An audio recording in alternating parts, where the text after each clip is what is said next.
what's going on? It's Monday. Yep, gotta do a movie review. Well, gosh, don't sound so enthusiastic, Tom. This one here, man. This one tried. It did entertain me, I guess. Maybe not for the reasons it wanted to, but I think Jen liked it more than me. I had seen this before. I saw this back in the 90s. I'd never seen it. It came out in 1991. And I'd actually been wanting to do it for a while. And, we were just scrolling through. We couldn't really think of anything to do. And then I saw that it was on Amazon Prime. I think it's on Tubi as well. And I think maybe I know at least the first 2 are up there. Because there's 6 of these movies, I think.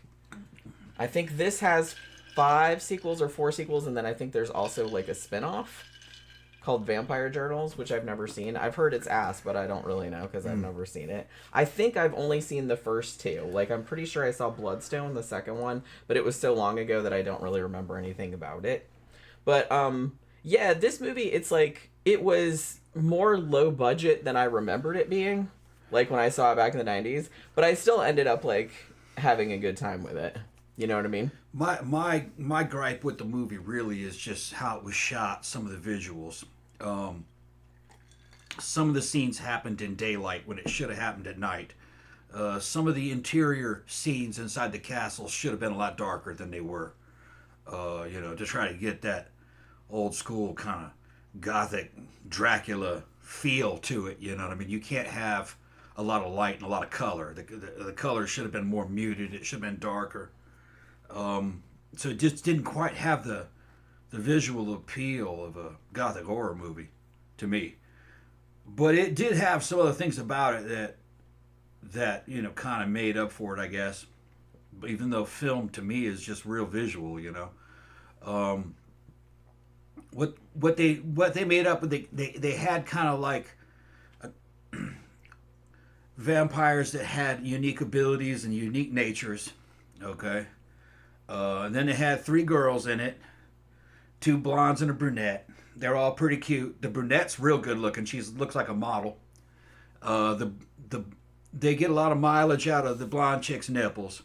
All right. There's a scene where she's in the dungeon, all fucking the boobs coming out, and of course the tears in the shirt are right where the nips are. Of course, probably in her contract. Oh, I'm not going shirtless. Like, okay, you're not gonna go shirtless, but them nips are coming out. We're just gonna tear the shirt. Just gonna tear the shirt. Yeah, probably what they did there. So the ear boobs are hanging. Yeah, so they tried to get as much mileage as they could out of the girls. And they became vampires, 2 of them.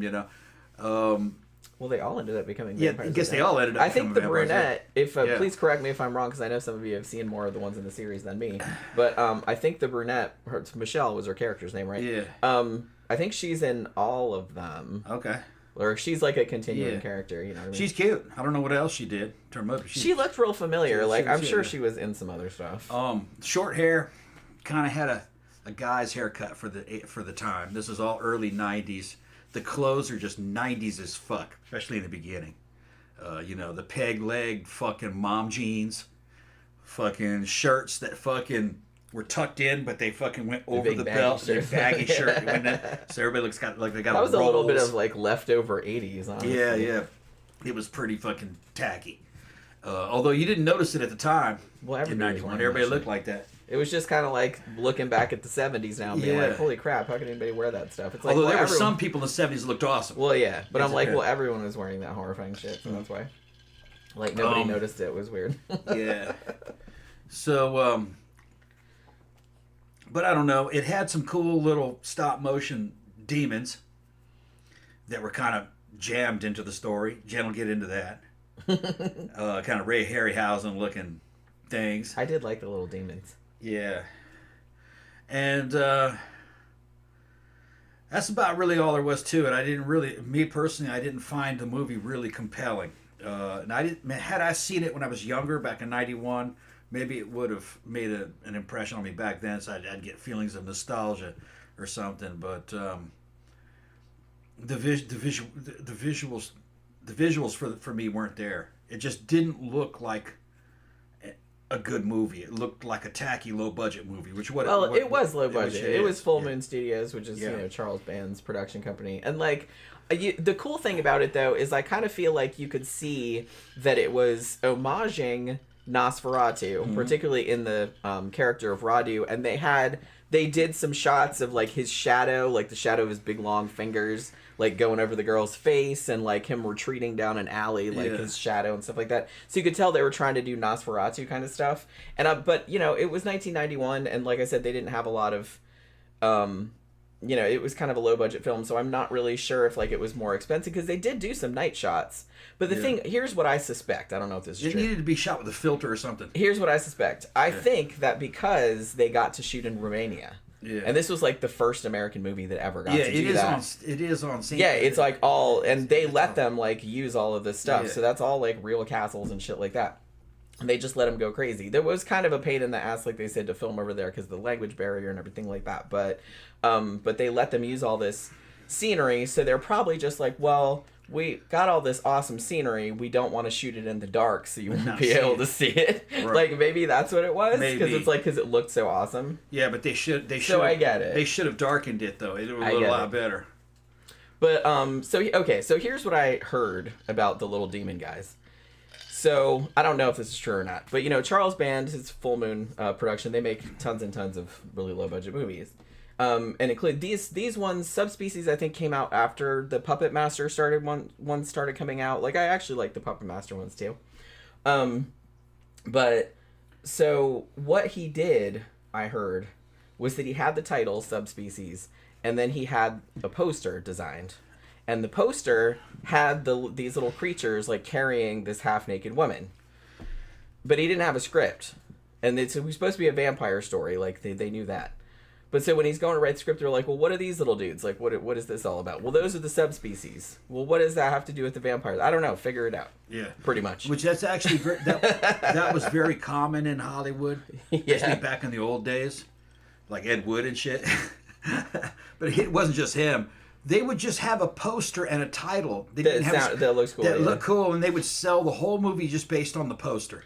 Yeah, hell, they were doing that back in the 30s. Yeah, and they're just maybe earlier. Well, what's the movie's gonna be? Oh, we're gonna figure it out. We're gonna make it. Yeah, we'll figure it out later. We'll have a poor writer. Yeah. And that's have to make something. And they were like, yeah, okay, make it. And that's what they did here. Yeah. So I kind of feel like that's important. But you know what? I kind of feel like at this stage, I mean, I guess, when did the Francis Ford Coppola Dracula come out? The same year as this or the year after? Now I can't remember. About the same. I think it was around the same time. So I kind of like that they were kind of going back to like old school vampires. So the kind of the cool thing about this one was that it goes back to like old school Romanian vampires, and it had a really awesome scene where the villagers were like doing the festival or whatever, like in the cemetery, and they had all these creepy like freaky masks on, and they had like somebody up on the horse, and they're doing the thing where they're staking the grave and all that kind of stuff, which you also saw in Nosferatu, actually. The new Nosferatu. And the new Nosferatu has a scene kind of like that too. So like I said, I kind of feel like I really like that it went back to the old school instead of making, because I kind of feel like the late 80s, you know, a lot of the vampire movies that came out were awesome, like The Lost Boys and Near Dark and all that kind of stuff, but they were more modern vampires, like, you know, cool modern vampires, whereas this one was kind of going back to, you know, like an old, like, folkloric. See, in this one, Radu, the vampire looks kind of like, Nosferatu, kind of. He had different genesis. His dad was a vampire and his mom was a witch. Yeah, or like a sorceress. Like a sorceress. Yeah. So he's almost kind of like a Strigoi. Yeah, I think that's kind of what they were talking about. I think.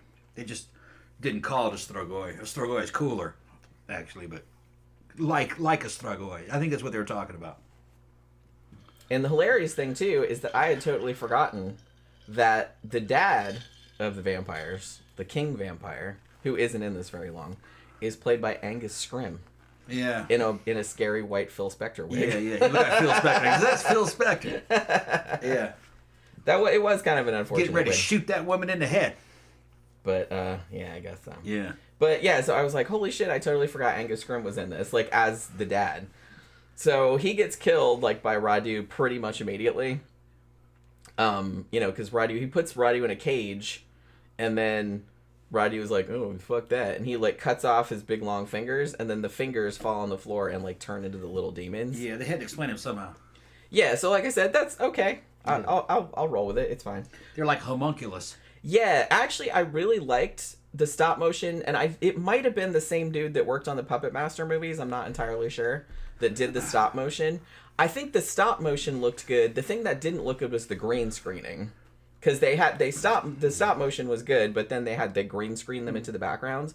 What initially happened was that they had the demons, but they initially shot the demons as regular sized guys in suits, like in a bigger background, so they would look little. You know what I mean? Because that's another way to do it. And they said they had problems with, because they hired Romanian actors to do it, and they were always drunk, and it didn't look right, and it was just like a big headache. And then finally they were like, okay, well, I guess we'll just do it in stop motion. I think they did use some of the original shots, like if it was far away and you couldn't tell and stuff, but they eventually went with the stop motion. I actually kind of liked the little creatures. To me, looked kind of like the little demons from The Gate. Yeah. Although the ones in The Gate looked a lot better. And The Gate was older than this movie. That came out in 87, I think. But it was like a similar kind of vibe. Like I said, it wasn't so much the stop motion that didn't look good. It was the green screening. I thought there were some Ray Harryhausen demons that kind of looked like that, too. Maybe I'm confused. They kind of looked a little bit like Calabas from Clash of the Titans. Yeah. That's not That's not what I was thinking of, though. He kind of reminded me of that. I think I was thinking of The Gate. Yeah, you might, because we reviewed that like a while back, which that's also an excellent film, by the way, if you haven't seen it. It's kind of more, I was going to say it's more kid-oriented, but not exactly. But it's something that a kid could watch, like starter horror, I guess. Yeah. But, so, Radu, the guy, I think he's in all the movies, except for Vampire Journals. He's a Dutch actor, I believe. And actually, I think he did a really good job. Like, I like the makeup job. I liked the long fingers. Like, because they were trying to do a Nosferatu thing. I do, like you said, I do kind of wish they'd shot the makeup, like, not in bright light. Yeah, it would look a lot better. Yeah, like, but that's okay. But I thought he did a good job, because, man, he just leaned into it. Yeah. You know what I mean? You could probably re-edit this movie using digital effects to make it darker and shade certain areas. It'd probably look fucking a lot better. But it just looks too shake and bake, too instant, you know? Like it was just kind of done on the spot. Like it wasn't real thought out the way it was shot. That's just... But like you said, they want everybody to see the fucking I think that's setting. What it was, because a lot of the stuff was set during the day. Yeah. And, you know, it wasn't a thing where... Because the vampires could come out even if it was like dusk. Yeah. Because I'm like, why are they walking around in the daytime? Yeah. But because I guess the sun had gone behind the mountains, so like technically the sun wasn't on them or like directly on them, but it was still kind of daytime. More we're talking about it, I guess Radu was a Stragoi. Yeah, I thought that's kind of what they were getting at. Stragoi is kind of like a king of the undead. He could crossbreed with anything, living or dead, and have children with it. And they were a sorcerer. They could use magic. So... They're not describing him exactly the way a Stragoi is described, but in general, they're either a Stragoi or something made by a Stragoi. Because a Stragoi could literally, if you look at the rules of what the Stragoi could do, it could make a Dracula. It could do that. I could make a Dracula. Yeah, it could make a vampire that looked like a man. It could do that. It would just crossbreed with a living person. Well, and they kind of address that in this movie too, because his half brother, Stefan, was the king vampire, had sex with a mortal woman, and she gave birth to a half vampire, half human hybrid who was the good guy vampire, who didn't kill people, even though he was kind of tempted to. It seems like. And that would have been kind of like Bela Lugosi's Dracula. He would have been something like that. He would have been a vampire, but he would have been in human form. You know, he'd look like a human. Honestly, the more I think about this, it's like, it's low budget and everything like that, but it's a good idea. Yeah. You know what I mean? So I can kind of see why this series like had so many sequels and why it resonates so much, like why it was kind of a cult classic. Yeah. Because it's kind of going back to the old school folklore vampire tropes, but then it has kind of some more, maybe more of a modern, I don't know if it's even a more modern take, but you have like good vampire, evil vampire. You know, you have a vampire falling in love with a human, which, you know, this was years before Twilight, I assume, because that was a big thing in that. But it's just, so you had that going on, too. You had a hot vampire that wasn't evil, so you could, you know, fanboy over that or fangirl over that. And then you had, like, the yucky one that was trying to take over the fucking world and all this other kind of stuff. Yeah. So, You know, so like I said, that's a good idea. Yeah. I haven't seen the other ones. I don't know if they go more in the Strigoi direction. I would think they probably do. I mean, some of the things that Strigoi could do would have a fucking great impact in a story. I mean, a Strigoi could have sex with a dead woman, and then that woman give birth to an undead vampire. It would be kind of like a ghoul. It would look like a corpse, but it would be alive or undead, and it would be a vampire, and it would have different abilities.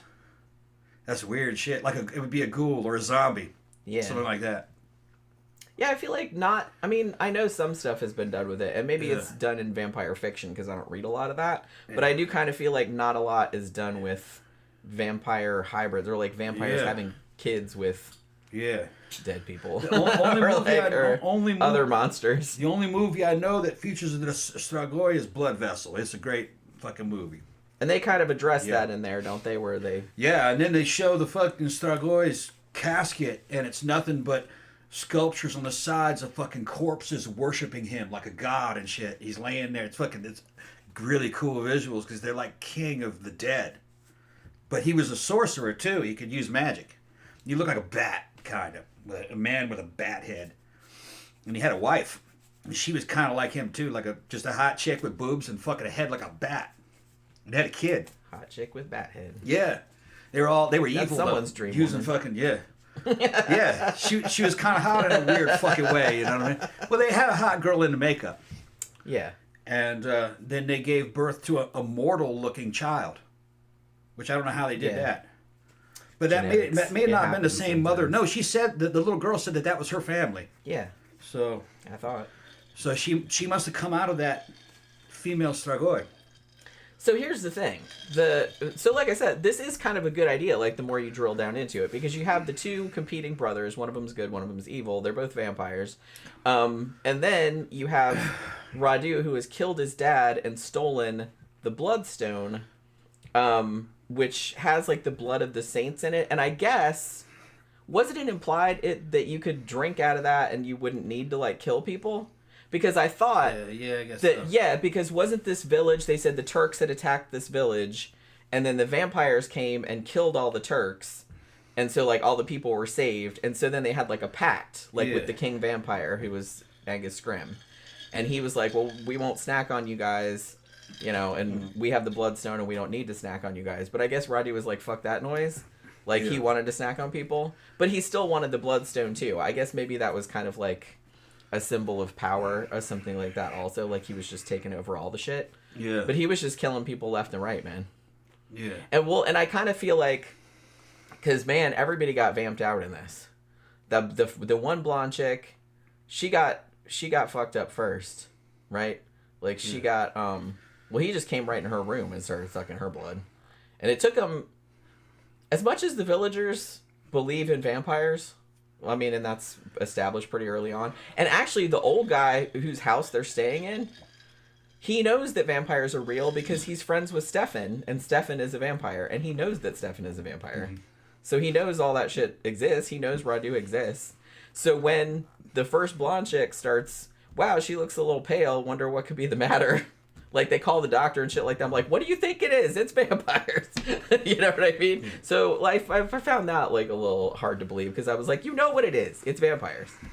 I mean, you guys live in this village. You're vampires. That's your whole thing. You even know vampires personally. So you would think that would be the first thing you would go to. And they knew that I thought the old guy also knew, like, at some point that the king vampire was dead, too. And I also like that when the first blonde chick died, I don't remember their names. What was her name? Lillian, I think, was the first one that got it. Here was another thing. She died of the vampirism. And I said, oh, are they doing the old school vampire thing where, like, if you die from a vampire sucking your blood and then they bury you, you get up and start walking around and you're a vampire too. I figured that that's what they were probably going to do because that's what the original lore was. So they don't... So the villagers come... And they're like, if they find out that Lillian died from being eaten by a vampire, having her blood sucked by a vampire, they're going to cut off her head and all this other kind of stuff like they did to this other lady that had happened in the village. And so Michelle, the dark hair girl, she's like, oh, I don't want that to happen to her, blah, blah, blah. So her and the old guy just go and bury her. like in the cemetery where the Romanian peasants won't find her. So I'm like, she's just gonna get up again. I mean, you have to at least stake her or something. Yeah. So she can get up and walk around. And then they're like surprised when she gets up and walk around.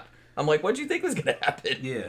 So it's like, so I was like, I know it's not cool because they end up having to cut her head off anyway, like at the end. Spoiler alert. Because I guess you can't just stake them. You have to stake them and cut their head off. Although it didn't work for Radu because he just woke back up again because he's got to be in all the other movies. But so that was another thing because it's kind of established that all these villagers know that vampires are real, and they know the tropes, like they know the folklore. So they're like, well, the Romanian peasants they cut that lady's head off for a reason. They didn't want her to be like and her vamp out too and like walk around eating people. So they cut her head off. It's not pleasant, but they were just doing what they had to do. You know what I mean? Yeah. So the fact that they didn't do that to Lillian and were just like, oh, we're just going to bury her. Yeah. And I'm like, she's just going to get up. And that's exactly what happens. And then Michelle, she goes in the church with the old guy. And Stefan says, you'll be safe in here because Radu can't come in the church and all this other kind of stuff. But then she hears Lillian outside calling her, and she knows Lillian is dead. And she's like, oh, I have to go out. I'm like, are you dumb? Like, don't go out there. And she goes out there, and of course she gets kidnapped. And she ends up being turned into a vampire. But what ends up happening is that the other two girls get vamped out first. And so they're like his evil minions now. And he wants all three of them because he knows it'll piss Stefan off. And Michelle is his favorite, and he's fallen in love with her. So obviously he wants that one the most. And so he has the other two, and then they conspire and they get her, they tie her up or whatever. And then he's going to turn her, and he bites her, kind of. But then, the old guy comes in, and, there's a whole struggle and everything like that. But then it turns out at the end that because she's been bitten, they're not entirely sure if she's going to vamp out. And if she does vamp out, she might be evil like Radu is, and like the other two girls were. Yeah. So now Stefan is obliged to, well, now I have to bite you and turn you into vampire, so you'll be a good guy vampire like I'm a good guy vampire and not an evil fucker like the other one is. So she ends up being a vampire anyway, which I guess she was all right with it because, like I said, she was in love with him and his fabulous eyebrows. So, and I like that he had a coffin for two already kind of there, like he was planning some shit. Because I'm sitting there going, they showed it a couple of times, and I was like, I didn't realize it was a coffin at first. I just thought it was like kind of a thing sitting there. But then like at the end, they both get in, like he puts her in there, and then he gets in there too. I'm like, oh, it was a coffin for two this whole time. He had something in mind, I suppose. But it's just like, yeah, so I don't know where the story goes from there because I heard that Michelle is in the other movies too, as a vampire, I'm assuming. So might be good. Maybe it's better than this one. Well, I know for sure that Bloodstone, which is the second one, I know that one was on Prime. All right. All of them might be on Tubi. I'm not entirely sure. The only thing I had against the movie was just how it looked. That was it. It just didn't have a gothic horror look to it to me. Yeah, they could have gossed it out more, or made it more atmospheric. Yeah, like it didn't have any atmosphere to it. There were some night shots, and I especially it was better then. I especially like the festival shot. That I think that was probably my favorite sequence in the film because they actually got actual Romanian villagers like with the creepy ass masks, and they were out there like partying and with the horse and everything. And I thought that was really cool. And like then there was that gypsy lady that Radu attacked, and so I thought that was really well done. But yeah, they should have done more shit at night. Yeah. But other than that, I didn't really have an issue with it. Like I said, I liked the stop motion. I liked the little demons. I don't mind that they were just kind of shoehorned in there because they put them on the poster and they had to fit them in somehow. I was just like, no, that's a cool addition. Those are like his little minions, His little servants. Yeah, he can like send them to do stuff. It's like the only issue I had was with the green screening, not so much the animation. Like just when they were composited into the background, it didn't look that great. Yeah, but the other effects were good. Actually, that one part near the end where they dropped that chandelier on that woman on Lillian, that looked really good because I was real, did she get hurt? That it looked like she got hurt. That looked like she really got hurt. I was like, her, the stunt woman. I'm like, holy crap, or stunt man. Maybe that thing wasn't metal. Maybe it was just wooden paper. Maybe that's what it was. It didn't look fake at all, though, because like we were watching, we are like, "Holy shit, is she all right?" Like, you know what I mean? With the looked like it cut her in half. Almost, yeah, when they dropped the fucking thing on her, because it had like spikes. It had spikes on it. Yeah. Like, and it fell, and so it pinned her to the floor. I just didn't. I kind of turned against it. It was like, I was a little disappointed when the vampire with the blue face running around in the daytime. Basically, it just didn't look good. I'm going like, man, this should have been a night shot. They should have shot this at night. It just looks so much like cosplay. You know what I mean? Or more like interiors. Like you could have done, because the interiors of the places were really cool. Yeah. They were too bright, though. And were like really gloomy looking. But yeah, I agree, if they could have like toned the dark, or made it like more atmospheric, I suppose. Maybe just shot the thing under a fucking slightly like dark lens. Like a slightly, a darker lens. But you know what I mean? I don't know. They weren't dealing with video. They were dealing with film. So it was probably fucking harder then. Yeah, that's the thing. It's like now it'd be super easy to just you be just like, put an app on the damn fucking just put camera. a fucking filter on. It. Here, make it look like an old movie from the 70s. Yeah. Dink. You know what I mean? It's not quite that easy, but you know what I mean. It's much easier. Phantom said, I haven't seen the newest one, which came out pretty recently. Yeah, I think one came out in 2023, actually. It's free on YouTube. It shows how Radu became a vampire. Okay, so it's like a prequel. Yeah, I'm not really sure what that one is called, but you know what I mean. But, honestly, this was, but it was more low budget than I remembered. Because, like I said, I haven't seen this since the 90s, and I only saw it one time. But it was a better story than I remembered. Like, there was more to it than I remembered. Like, and it was kind of more, because I like the old school, I like the romantic vampires too, but I tend to like the old school monster-y vampires more than the... Well, this one gave you both. Suave. Yeah, so this one kind of had both things. Yeah. Which was kind of cool. You kind of had your Interview with the Vampire, Twilight kind of bullshit, and then you had like scary Nosferatu kind of stuff going on too, with all of that kind of Eastern European folklore, which I always think is really kind of cool. So I kind of like that it went back in that direction. I would be kind of curious to see some of the other ones. I think I saw Bloodstone before, but I don't remember. I mean, I'm pretty sure I saw it on cable, but I might have been half asleep at the time, or I don't know. I don't really remember what happened in it. But yeah, I mean, this was totally decent for this era and this budget. I don't know how much it costs to make, but it's a very competent movie for how cheap it probably was. And it's a lot better than some of the other Charles. But didn't he make that movie Trancers?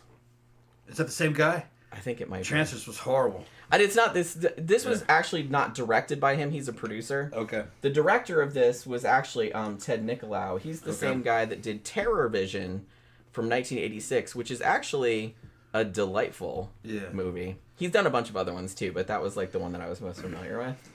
But I don't know. But yeah, Trancers. Terrible. Tom has a whole story about that. Yeah. Like, he just thought, he saw it a long time ago. Saw it when I was a kid. We liked it. And he was like, that was so awesome, we have to get it. And then, like, he bought it. Yeah, on Blu-ray. Shit was expensive, man. It was a special fucking release. And then he watched it. It's like, what the and fuck I'm sitting there, thinking? I didn't want to say anything. Like, this is horrible. Yeah. I didn't want to say anything, but I'm sitting there going, what the fuck? Why did he think I guess we just movie? liked the first 10 minutes of it. Yeah. Because the first 10 minutes was the only thing that was kind of interesting. I think that's the only thing. Well, yeah, it's like the first bit of it, I was just kind of like, oh, all right. But then after, I'm like, wait a minute. Yeah, I don't remember what we were thinking. Mega says, Trancers is a fun movie. I have to disagree. No, the first one fucking, that shit's very tedious. I didn't, well, yeah, I liked like the first bit, and then it just kind of got it needed to be edited down. You could edit that down into 25 minutes. Yeah. Oh, and Leslie Russell points out that Radu was the real name of Dracula's brother. That's right. Yeah. So whoever wrote this screenplay knew their shit. You know what I mean? Clearly. And like I said, it is very Nosferatu inspired. Like, particularly in some of the shot compositions. But I think it would have been cooler if they would have gone all in on the Nosferatu aesthetic. Like the the silent movie, you know what I mean? Yeah. Like, it would have been really cool if they'd have done more with that. Yeah. Instead of like so many daylight shots. Like, I know that they were trying to, like I said, show all of the scenery and show all of the cool ruins and everything like that. And they had the whole thing with the three girls, and they're there doing their PhDs or whatever the hell. like you said, the atmosphere wasn't there. It wasn't atmospheric enough. Yeah, but like I said, other than that, Oh, no, it's a good story. I actually had a good time with it, and I think it's like a really good story and really good lore. But yeah, so good ideas. I'm glad we finally got around to doing it, because I had been wanting to do it for a while, and we might eventually do some of the other ones too, because I'm kind of curious, like, to see where they went with it. Yeah, Tammy said, well, yeah, watch the other ones. Yeah, Yeah. we probably will. They're probably all on Tubi, I'd imagine. Yeah. But I'll go look. All right, so we are going to wrap it up for this evening. Hopefully you guys can come by on Wednesday for the regular show. We are doing kind of a current case, which is the Brian Kohberger Idaho student murders, University of Idaho student murders that happened in Moscow, Idaho in 2022. And the guy is going to be on trial in either June or August of 2025. So he's still awaiting trial at the moment. So I started watching like a bunch of court TV shit about him and stuff like that today. So that's what we're going to be talking about on Wednesday. So hopefully you guys can join us for that. We always like to do the true crime kind of stuff. So yeah, have a good rest of your evening, you guys. And we will see you guys again on Wednesday night. Good night.